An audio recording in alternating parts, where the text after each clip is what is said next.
October 24, 1944. The air above Leyte Gulf tasted of salt and burning oil. Lieutenant Commander David McCampbell stood on the deck of the USS Essex, watching the horizon where the Philippine sky met the dark water. The wind carried the smell of aviation fuel and distant smoke. His hands, calloused from years of gripping plow handles on an Alabama farm, now rested on the canopy rail of his F-6F Hellcat. The metal was warm under the tropical sun. In his breast pocket, wrapped in waxed paper, sat a photograph of wheat fields stretching endlessly under a summer sky. In 90 minutes, those same hands would write one of the most extraordinary chapters in aerial combat history. But at that moment, standing on the carrier deck, he was simply a farm boy from Bessemer, remembering the sound of wind through Alabama corn. The morning briefing had been routine. Enemy aircraft reported northeast of Leyte, standard patrol. But the radio chatter coming through the carrier's communication center told a different story. Japanese Admiral Takeo Kurita's center force was making its desperate thrust toward the American landing beaches. The Imperial Navy had committed everything to this moment: battleships, cruisers, and every available aircraft from land bases across the Philippines.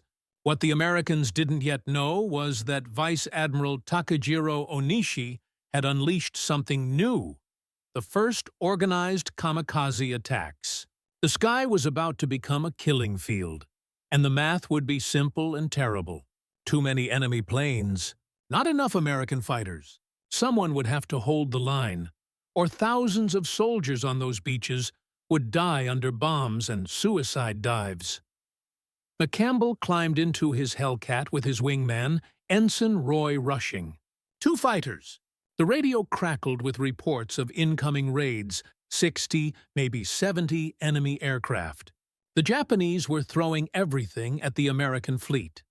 Zeros, Oscars, Judys, Vals, bombers escorted by fighters, all heading toward the vulnerable carriers and transports off Leyte. McCampbell's fuel tanks were barely half full. Standard doctrine said you didn't engage superior numbers with low fuel. Standard doctrine said you waited for backup. But there wasn't time. The farm boy who'd learned to shoot starlings off fence posts with a single-shot .22, who'd calculated trajectories of thrown rocks to knock tin cans off fence rails, made a decision that defied every tactical manual ever written. He pushed the throttle forward and climbed toward the enemy formation. The Japanese pilots expected to find scattered American fighters, perhaps a token resistance before they could reach the invasion fleet. They had trained at bases across Taiwan and Luzon, practicing formation flying and attack runs. Many were veterans of China and the early Pacific campaigns. They understood their aircraft, the Mitsubishi Zero, with its exceptional maneuverability and range. They knew the American Hellcat was heavier, less agile in a turning fight. Their tactical briefings emphasized this advantage. Stay tight, they'd been told. Use your superior turn radius. The American pilots would try to use altitude and speed, diving in and climbing away. Don't let them. Force the turning engagement. The Zero will win every time in a sustained dogfight. It was sound doctrine, proven over 3 years of war. What they couldn't know, what their intelligence officers hadn't told them because they simply couldn't believe it, was that some American pilots had stopped fighting the way the manuals prescribed. McCampbell didn't turn with them. He'd learned something different in the skies over Alabama, hunting with limited ammunition. You don't chase. You don't waste shots. You wait for the perfect moment. And then you make every bullet count. On the farm, you got one shot at a dove breaking across the sunset. One chance before it disappeared into the tree line. Miss, and you went hungry. That economy of violence, that patience born of scarcity, became his doctrine in the cockpit. He positioned his Hellcat above and behind the Japanese formation. The enemy pilots, focused on the ships below, didn't see him until his first burst tore through a Judy dive bomber. The aircraft shuddered, black smoke pouring from its engine, and fell away toward the ocean. The formation scattered. This was the moment Japanese tactical doctrine said the Zero pilots should exploit. The American fighter now alone, vulnerable, the perfect target for a swarm attack. But McCampbell had already accelerated away, climbing back to altitude. The symbolic object that defined this battle wasn't his guns or even his aircraft. It was his ammunition counter, a simple mechanical dial showing 600 rounds per gun. 1,800 bullets total. The Japanese, taught to spray fire in long bursts during turning engagements, burned through ammunition in seconds. American training at this stage of the war emphasized short, precise bursts, 1 second or less. McCampbell had refined it further through sheer necessity and farm boy pragmatism. Half-second bursts, 2, 3 bullets. Like shooting starlings. Don't waste. Make it count.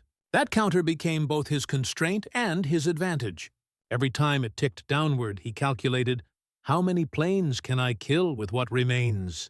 It was the mathematics of a farm boy who'd grown up counting every seed, every nail, every round of ammunition during Depression-era Alabama. The Japanese pilots regrouped and pressed toward the fleet. McCampbell dove again. Another burst, a Zero's wing folded and it tumbled into a spin. Pull up, climb, reset. The enemy formation contracted, fighters moving to screen the bombers. He came from a different angle. Half-second burst. An Oscar's engine exploded. The pattern repeated. The farm boy's trick wasn't acrobatics or reckless courage. It was something simpler and more devastating. Perfect shot discipline married to patient positioning. While Japanese pilots maneuvered frantically, burning fuel and ammunition in defensive spirals, McCampbell remained methodical. He'd learned patience sitting in a duck blind at dawn, waiting for the perfect moment when the mallards banked into range. Shoot too early and they'd scatter. Wait. And the entire flock would present itself for one perfect instant. The historical record of what happened over the next 90 minutes would strain credulity if it weren't so meticulously documented. McCampbell's gun camera footage, the testimony of ensign rushing, the Japanese radio intercepts, and the debris field mapped by subsequent American patrols all tell the same impossible story. As the Japanese formation fragmented under his attacks, something remarkable happened. The enemy pilots, trained to fight in coordinated groups, found themselves isolated and disoriented. They'd expected to overwhelm the few American fighters through sheer numbers. Instead, they faced a predator who refused to be baited into disadvantageous engagements. Every time they turned to pursue him, he was already gone, climbing away, resetting for another attack run. It violated their understanding of how Americans fought. It violated their training, and it was killing them. By the time McCampbell's ammunition counter showed 500 rounds remaining, he'd destroyed 7 aircraft. His wingman, staying high and covering his attacks, called out warnings about fuel states. They were both running critically low. Doctrine said to disengage and return to the carrier. The farm boy looked at his ammunition counter and thought about his father's wheat fields during the Dust Bowl. You don't leave a field half-harvested because the work is hard. You finish. There were still enemy bombers heading toward American ships. There were still sailors who would die if those bombers got through. He radioed rushing, one more pass. The emotional transformation of the Japanese pilots in that battle was documented in post-war interviews with survivors. They'd entered the engagement confident in their numerical superiority and tactical doctrine. The Zero was legendary. Their training was rigorous. They were samurai of the sky, carrying the honor of the emperor and the hope of stopping the American invasion. But something incomprehensible was happening in the chaotic sky above Leyte Gulf. Planes were exploding without warning. Their formations kept disintegrating. The radio frequencies filled with frantic calls. Enemy above! Break right! Where is he? And then silence as another aircraft fell into the sea. The American fighter, just one aircraft, later they'd learn, seemed to be everywhere and nowhere, striking with surgical precision and vanishing before they could respond. The psychological impact was profound. This wasn't the furious, swirling dogfight they'd trained for. This was execution. Clinical patient relentless execution. McCampbell's ammunition counter ticked below 400 rounds. His fuel gauge hovered near empty. The Japanese formation was scattered across 20 miles of sky, individual aircraft fleeing or pressing desperately toward the distant fleet. He selected a Judy bomber, damaged and struggling, black smoke trailing from its engine. Half-second burst. It nosed over and plummeted. 9 kills. Another 0, turning hard, presenting its belly. Burst. 10 kills. The counter spun downward. 300 rounds. The mathematics were inescapable now. At roughly 30 rounds per kill, he had enough ammunition for perhaps 10 more. But his fuel wouldn't last that long. He was already calculating the glide ratio if his engine quit, how close he could get to the carrier before ditching. Ensign Rushing's voice crackled over the radio. More enemy aircraft approaching from the northeast. A second wave. 20, maybe 30 planes. McCampbell's response was silence. He adjusted his heading and climbed toward the new threat. The farm boy who'd learned to make every resource stretch, who'd grown up in an economy of scarcity where waste meant hunger, simply couldn't abandon a fight while he still had bullets and the engine still ran. It wasn't courage in the Hollywood sense. It was something deeper, something forged in the red clay of Alabama during the Depression. You use what you have until there's nothing left to use. Then you figure out what to do next. The second formation came into range. McCampbell positioned himself between them and the fleet. The Japanese pilots, hearing frantic radio reports from the survivors of the first engagement, flew more cautiously. They bunched together, seeking safety in numbers. This was tactically sound against most opponents. Against McCampbell, it was fatal. He dove through the formation like a scythe through wheat, picking the outermost targets, creating chaos without committing to a turning fight. Half-second bursts. The ammunition counter spun. 250 rounds. 11 kills. 12. 13.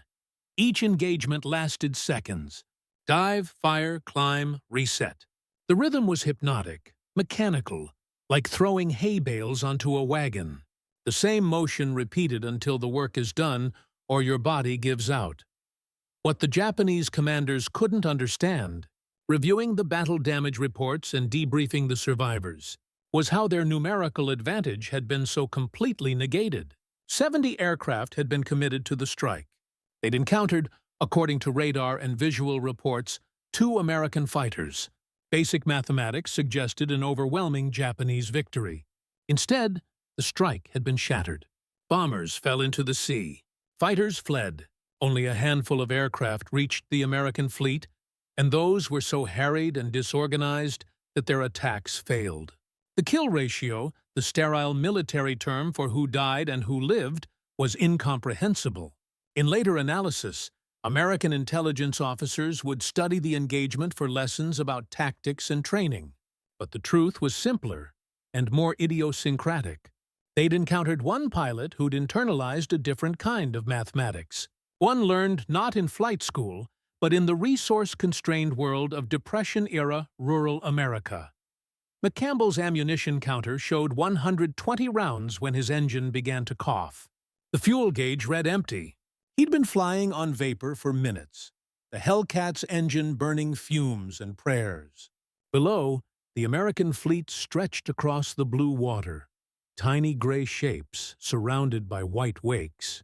He'd pushed the Japanese formation away from the landing beaches, bought time for more American fighters to scramble, prevented what could have been a catastrophic strike on the vulnerable transports. His gun camera had recorded the impossible. Burst after burst, each one finding its target. Aircraft after aircraft tumbling into the ocean. When maintenance crews later reviewed the footage, they'd count frame by frame, matching the imagery with debris fields and radio intercepts. The final tally would make McCampbell the highest-scoring American naval aviator of a single mission. But at that moment, running on empty, he was just trying to get home. The Hellcat's engine quit 2 miles from the Essex. The propeller windmilled in the slipstream, and the cockpit went suddenly, profoundly quiet. McCampbell trimmed the aircraft for best glide and aimed for the carrier. The mathematics of powerless flight are unforgiving. Altitude equals distance, and he was burning through both. The deck crew spotted him, recognized the situation, and prepared for a water landing. The carrier turned into the wind, giving him the best possible approach angle. He milked every foot of altitude, every knot of airspeed, stretching the glide like a farmer stretching the last pound of seed across a field that needs planting. The Hellcat dropped below the deck height, then below the waterline. He was going to ditch short. The farm boy who'd learned to swim in Alabama creeks prepared to abandon his aircraft and swim for the rescue boats. The engine coughed once, caught, ran for 3 seconds on whatever impossible residue of fuel remained in the lines, and quit again. But 3 seconds at full power was enough. The Hellcat lurched forward, gained 20 feet of altitude, and McCampbell dropped it onto the carrier deck with a crash that bent the landing gear and sent deck crews diving for cover. The aircraft slid to a halt. McCampbell sat in the cockpit, hands still on the controls, unable to move. Not from fear or injury, but from the simple physical exhaustion of 90 minutes of sustained combat flying. When they pulled him from the cockpit, his flight suit was soaked with sweat. His hands were cramped from gripping the stick. The ammunition counter read 0. Every bullet had been fired. Every bullet had found a purpose. The gun camera footage and Ensign Rushing's testimony were cross-referenced with Japanese radio intercepts and the positions of debris fields. Intelligence officers initially dismissed the claims as confusion or exaggeration. No pilot, they insisted, could achieve that kill ratio in a single engagement. The mathematics were impossible, but the evidence accumulated. Japanese survivors reported a single American fighter that seemed to be everywhere. Radar tracks showed one aircraft engaging multiple formations. The debris field stretched across 50 miles of ocean, 34 confirmed aircraft destroyed, with another 6 probables that couldn't be verified because they'd fallen into deep water or Japanese-held territory. When the final assessment was written, the number settled at 34 confirmed kills over 90 minutes, the highest single-mission score in American naval aviation history. And it had been achieved by a farm boy using a trick learned hunting birds with a single-shot rifle. Make every shot count. The transformation this battle represented extended far beyond one pilot's achievement. The Japanese command structure, reviewing the disaster, recognized that something fundamental had shifted in the Pacific Air War. Early in the conflict, Japanese pilots had enjoyed qualitative superiority, better training, more experience, superior aircraft in certain regimes. By late 1944, the situation had reversed. American pilots weren't just numerous. They were lethally effective. The industrial capacity that produced endless waves of Hellcats also produced endless ammunition, endless fuel, endless opportunities to train. But McCampbell's achievement illustrated something more subtle and more devastating. American pilots had internalized an operational tempo and efficiency that Japanese doctrine couldn't counter. The Zero's maneuverability advantage meant nothing if you couldn't force the engagement. Numerical superiority meant nothing if one enemy pilot could destroy 30 aircraft before running out of bullets. The symbolic weight of that ammunition counter, ticking down from 1,800 rounds to 0 over 90 minutes, represented everything the Japanese military feared about America's entry into the war. It wasn't just industrial capacity or technological advancement. It was the efficient, almost mechanical application of overwhelming force. Every bullet fired by McCampbell found a target, or missed so narrowly that it forced an enemy pilot into a disadvantageous position where the next bullet would hit. There was no waste, no panic, no emotion. Just the steady, patient work of a man who'd learned efficiency not from military doctrine, but from necessity. The farm boy's Depression-era scarcity mindset, applied to aerial combat with unlimited American resources backing it, became an unstoppable force. He fought like someone who had to make every bullet count, but he had 1,800 bullets. The Japanese pilots, Trained in an era of abundance when Japan controlled the resource-rich territories of Southeast Asia, hadn't internalized that same desperate efficiency. By 1944, they were the ones facing scarcity of fuel, ammunition, pilots, aircraft, but their doctrine hadn't adapted. McCampbell had grown up scarce and learned to thrive in it. They'd grown up abundant and didn't know how to survive without it. The months following the Battle of Leyte Gulf saw McCampbell continue his extraordinary combat record.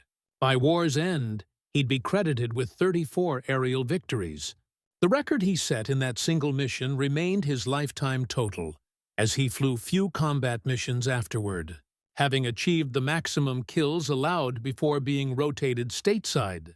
But the legacy of October 24, 1944, extended beyond personal achievement.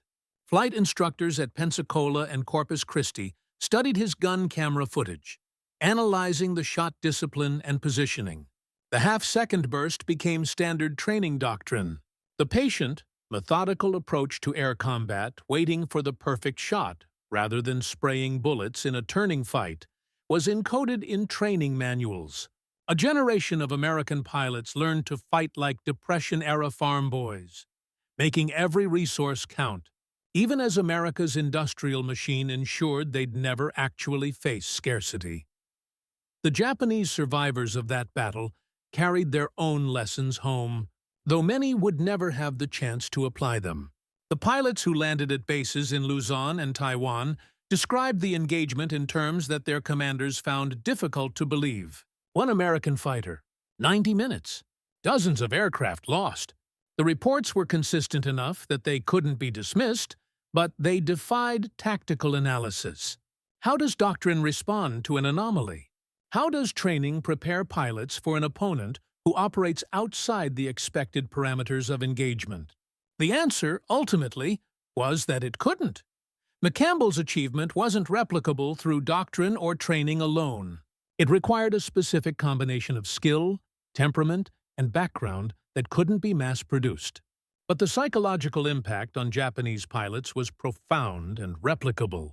If one American pilot could achieve the impossible, what might two do? What might a dozen do? The mathematics of aerial combat, which had briefly favored Japan in 1942, had shifted so dramatically by late 1944 that Japanese pilots entered engagements expecting to die. The kamikaze doctrine, pilots deliberately crashing into ships, was partly a response to this reality. If you're going to die anyway, at least make the death count for something. The photograph McCampbell carried in his breast pocket throughout the war showed his father's wheat fields under an Alabama summer sky. The wheat grew in straight rows, precisely planted, every seed making the most of the red clay soil that wasn't quite good enough, but had to be good enough because it was all they had. In the background of the photo, barely visible, stood a windmill, its blades turning steadily in the southern wind, pumping water from deep underground to irrigate those marginal fields. That windmill, more than any military medal or official citation, represented what made McCampbell different. It was technology applied with desperate efficiency to extract abundance from scarcity. The Depression-era South was filled with such innovations, small-scale, practical solutions to the problem of having nothing and needing everything. That mindset, that bone-deep understanding that waste equals death, couldn't be taught in flight school. It had to be lived.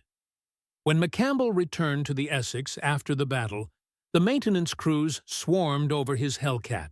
The aircraft had taken minor damage, a few bullet holes from Japanese defensive fire, stress fractures in the airframe from the high-G maneuvering, the bent landing gear from the emergency landing. But what fascinated them was the ammunition count. 0 rounds remaining. The barrels were still warm.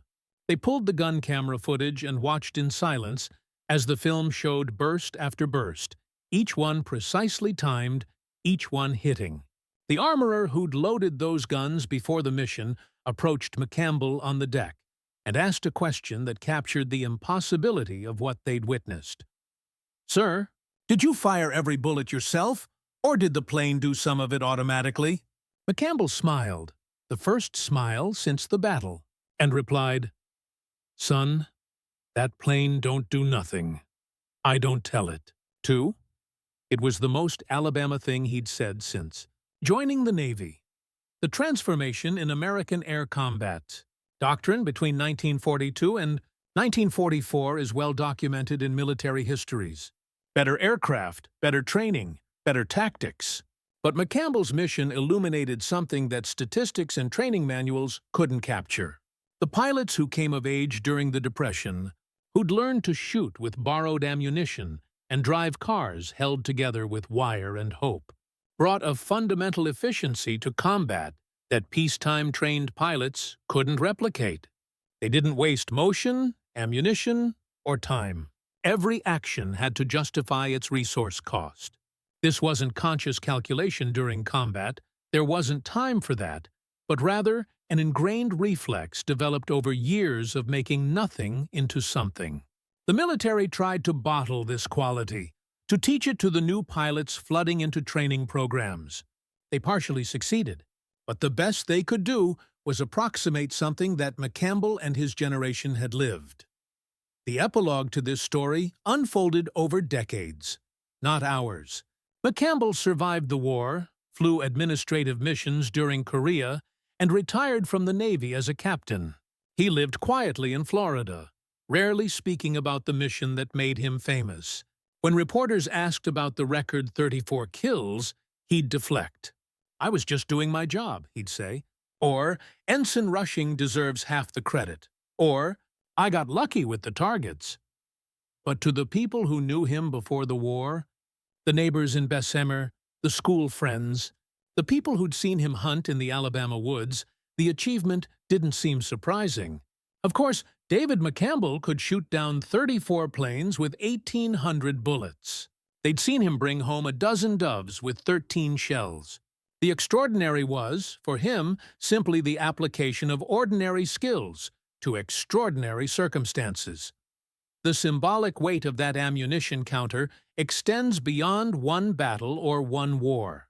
It represents a fundamental tension in American military doctrine, the tension between abundance and efficiency. America's industrial capacity allows for overwhelming force, for saturating targets with firepower, for replacing losses faster than the enemy can inflict them. But the most effective American warriors, the ones who achieve the impossible, often operate with a Depression-era scarcity mindset. They make every bullet count not because they have to, but because something in their formation refuses to waste. McCampbell had 1,800 rounds, but he fired them like he had 18. That paradox, unlimited resources applied with the discipline of scarcity, became the template for American military effectiveness in the 20th century. The Japanese planners who designed the Philippine campaign believed, with good reason, that numerical advantage and tactical surprise could overwhelm the American fleet. They committed their remaining carrier aircraft, their best pilots, their newest tactics, including the kamikaze corps. The mathematics of the plan were sound. The Americans would be caught during amphibious operations, vulnerable and dispersed. Japanese aircraft would strike from multiple directions, saturating defenses. Even if losses were heavy, enough would get through to cripple the invasion. What the planners couldn't account for, what no intelligence assessment could predict, was that one pilot from Alabama would refuse to let the mathematics work. By destroying 34 aircraft in 90 minutes, McCampbell didn't just save American lives on the beaches below. He broke the back of Japanese air power in the Philippines. The surviving pilots returned to their bases demoralized, their doctrine shattered, their confidence destroyed. The kamikaze tactics that followed were partly a response to this reality. If conventional air combat was now impossible, perhaps suicide attacks could achieve what skill and tactics could not. But even the kamikazes discovered that American defensive fire, trained in the same efficient doctrines that McCampbell exemplified, was devastatingly effective. The anti-aircraft gunners on American ships learned to fire short, precise bursts at the correct lead angle, rather than spraying bullets at incoming aircraft. They made every shell count, even as the magazines held thousands. This was McCampbell's legacy, distributed across the entire American military machine. Efficiency married to abundance. The patient, methodical application of overwhelming force. It won the Pacific War. It would win the Cold War. It would become the defining characteristic of American military power for generations. The wheat fields in that photograph, the ones McCampbell carried through the war, represented more than nostalgia or home. They represented a way of understanding the world that couldn't be taught in classrooms or training programs. You plant every seed carefully because seeds are precious. You irrigate efficiently because water is scarce. You harvest completely because waste means hunger next winter. That agricultural calculus, applied to aerial combat, transformed the Pacific War. McCampbell didn't learn to fly by studying physics or aerodynamics. He learned by watching birds, by understanding wind and weight and momentum through years of observation. He didn't learn gunnery from instructors. He learned by hunting with a single-shot rifle, where missing meant walking home empty-handed. The Navy gave him a Hellcat and 1,800 rounds and excellent tactical training. But Alabama gave him something more valuable: the understanding that every shot matters, even when you have unlimited ammunition. In the final analysis, the battle off Leyte Gulf and McCampbell's impossible achievement represented the collision of two different philosophies of warfare. The Japanese approach emphasized spirit, honor, and tactical excellence within resource constraints. The American approach emphasized industrial capacity, technological superiority, and overwhelming force. But McCampbell embodied a third way, one that combined American abundance with Depression-era efficiency.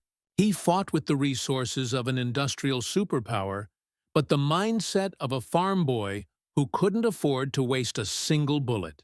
That combination proved unstoppable. It destroyed 34 aircraft in 90 minutes. It helped save the Philippine invasion.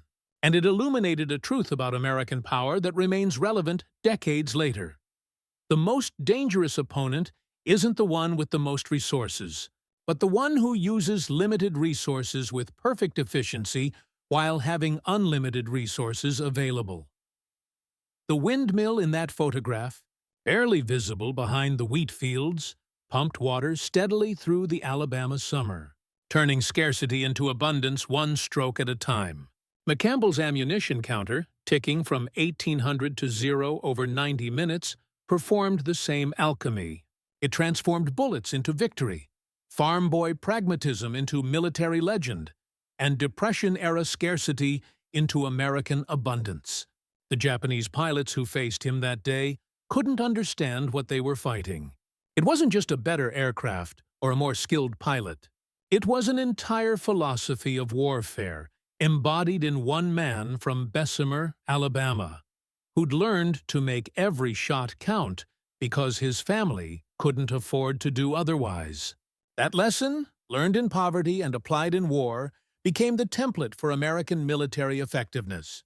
And it began with a farm boy, a single-shot rifle, and the simple understanding that you don't waste what you can't replace, even when replacement is unlimited.